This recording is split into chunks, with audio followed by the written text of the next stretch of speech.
নবী করিম সাল্লাল্লাহু আলাইহি ওয়াসাল্লাম বলেছেন, আমি মিরাজে এক জাতিকে দেখেছি যাদের পেট ঘর বাড়ির মতো বড়। এর মধ্যে সাপগুলো দেখা যাচ্ছিল বাহির থেকে। আমি জিব্রাইল আলাইসাল্লামকে জিজ্ঞাসা করলাম, এরা কারা? তিনি বললেন, এরা সুদখোর। মুসলিম শরীফ হাদিস নম্বর 2951 নম্বর। রাসূলুল্লাহ সাল্লাল্লাহু আলাইহি ওয়াসাল্লাম বলেছেন, এক ব্যক্তি কিয়ামতের দিন আসবে, অথচ তার নামাজ, রোজা, হজ, যাকাত সব থাকবে, কিন্তু সে গালি দিত, অপবাদ দিত, কারোর রক্ত ঝরাতো, কারোর সম্পদ নষ্ট করত। ফলাফল তার নেকিগুলো যে ব্যক্তিকে কষ্ট দিত, তার অপবাদ দিত, তার নেকিগুলো তাকে দিতে হবে।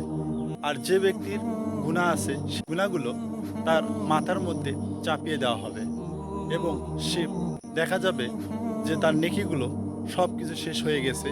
আর মানুষের যে গুনাহগুলো আছে তার মাথায় চাপিয়ে দেওয়া হবে এবং তাকে জাহান্নামে নিক্ষেপ করা হবে। আমিন।